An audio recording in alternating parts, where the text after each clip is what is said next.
എന്തായാലും ഇന്നത്തെ ക്യാപ്റ്റൻസി കൊള്ളാം. മോഹൻലാൽ ആ ഒരു തിരഞ്ഞെടുപ്പെടുത്ത കൊള്ളാം. കാരണം അവസാനം വിറ്റാകാൻ നിന്ന രണ്ടുപേരെ കൊണ്ട് ക്യാപ്റ്റൻസി തിരഞ്ഞെടുത്ത്. അതുകൊണ്ട് കറക്റ്റായ ഒരു ക്യാപ്റ്റൻസി തിരഞ്ഞെടുപ്പായിരുന്നു. നൂറ ക്യാപ്റ്റനായി.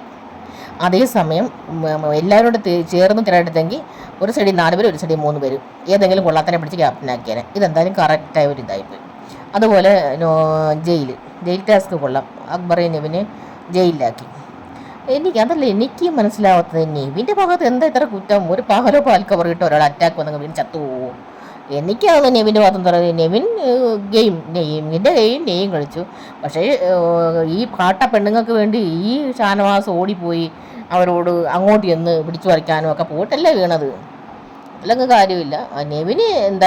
നെവിനെ കുറ്റക്കാരൻ ഞാനാക്കത്തില്ല ഒരിക്കലും. കാരണം അനുവിനുമായിട്ട് പ്രശ്നം ഉണ്ടായെങ്കിൽ അവനെ ആണല്ലെന്നും പുരുഷനല്ലെന്നും അവന് മുഖം കണ്ട മോക്കാനം വരുമെന്നും പിന്നെ അവൻ്റെ അമ്മൂമ്മയ്ക്കും അച്ഛനും അപ്പനും ഒക്കെ ഇങ്ങനെ വിളിക്കുമ്പം എന്തെല്ലാം വൃത്തികെട്ട വാക്കുകൾ ആണുങ്ങളെ, ഇവരെ മാത്രമല്ല സർവ്വ വൃത്തികളിലും അവിടെയുള്ള കൂടെ കളിക്കുന്ന എല്ലാ കണ്ടസ്റ്റൻ്റെയും ഓരോരുത്തരെയും അവരെ വ്യക്തിഹത്യ ചെയ്തല്ലേ ഔട്ടാക്കുന്നതെന്ന് ആലോചിക്കുക. ഈ ആഴ്ച ആരിനെ ഔട്ടാകാൻ കാരണം അതും വ്യക്തിഹത്യയാണ്. അതിലെ നൂറെ കൊണ്ടിരുന്ന് പറയുന്നത്, നൂറയുടെ കണ്ട് കൈ വങ്ങിയപ്പോഴാണ്ട് വയറ് കണ്ട് അങ്ങോട്ട് ആരെയും നോക്കി. ഇപ്പം പൊക്കി കാണിച്ച ആരായാലും നോക്കും. ഇപ്പം കൈവക്കി വയറ് കണ്ട് ആണാന്ന് നോക്കുമ്പോൾ അവൻ 10-21 വയസ്സാകും. അത് നോക്കിയതിന് ഇപ്പം എന്താ കുഴപ്പം? അവനാണാ നോക്കിയില്ലെങ്കിൽ അവൻ എന്തെങ്കിലും കുഴപ്പമുള്ളൂ.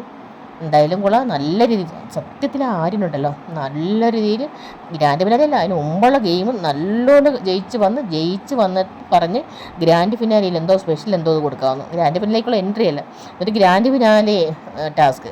പക്ഷേ ആര്യന് ഫസ്റ്റ് കിട്ടേണ്ട ഈ ആതിരയും നൂറയും അനുവും കൂടെ ഇവൻ ഓരോ ടാസ്ക് ചെയ്യുമ്പോഴും ബഹളം വെച്ച് അവൻ്റെ കോൺസെൻട്രേഷൻ പോയി. അങ്ങനെ അവനെ തോൽപ്പിച്ചത്. കാർ ടാസ്ക് കണ്ടില്ലേ?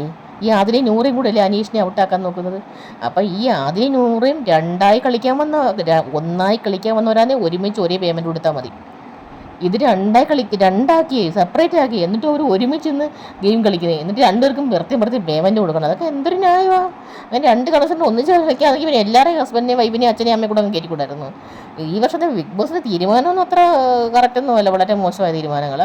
പിന്നെ ഈ കട്ട് തിന്നു പറഞ്ഞ് എല്ലാവരും പറഞ്ഞപ്പോൾ എന്തായാലും മോഹൻലാൽ ചോദിച്ച്, മറ്റുള്ള ആൾ ഒന്നും പറയത്തില്ല. മോഹൻലാൽ ചോദിച്ചു, കാരണം പാൽ കുടിക്കുന്ന ഞാൻ കണ്ടായിരുന്നല്ലോ എന്ന്, അതാരൊക്കെയാണ്. എന്നിട്ട് അനുവിൻ്റെ വിചാരം ഈ വീക്കെൻഡ് എപ്പിസോഡിൽ പറയുന്ന കാര്യങ്ങൾ മാത്രമേ മോഹൻലാലിന് അറിയത്തുള്ളൂ, അല്ലാതെ ഒരു കാര്യങ്ങളും ബിഗ് ബോസിൻ്റെ മോഹൻലാൽ അറിയത്തില്ലെന്ന്. അവിടെ നിന്ന് എല്ലാം വീഡിയോ ഈ 10-20 ക്യാമറയിൽ ഇവർ ചെയ്യുന്ന മൊത്തവും കാര്യങ്ങളും പിടിക്കുകയും കാണുകയും ചെയ്യല്ലേ. ഈ അനു ഇത്ര മന്ദബുദ്ധിയാണോ? എന്നിട്ട് ആ പേപ്പർ ഇപ്പം ഓരോരുത്തരെ അഭിപ്രായങ്ങൾ പറയാൻ കൊടുത്തല്ലോ. ഇപ്പം കുറേ എല്ലാവരുടെയും പേരിട്ട് ഇങ്ങനെ ഇളക്കിയിട്ട് നറുക്കെടുക്കുന്ന പോലെ ഒരു പേപ്പർ എടുത്തിട്ട് 6 പേരിടുന്നു, അവരെക്കുറിച്ച് പറയണം. നൂറയുടെ പേര് അനുവിന് കിട്ടി, ബാക്കി എല്ലാവരും നല്ല രീതിയിൽ പറഞ്ഞു. നൂറ അറിയാം, നൂറ ഇല്ലായിരുന്നെങ്കിൽ മറ്റൊരാൾ ജയിച്ചേനെ. ഇതേ നൂറയെ കുറിച്ച് പറയുന്നത് അവരുടെ ക്യാരക്ടറോ സ്വഭാവമോ അല്ലെങ്കിൽ അവരെ ഉള്ളത് കൊണ്ട് ബിഗ് ബോസിന് നേട്ടമോ കോട്ടോ ഇത് പറയാനാണ്.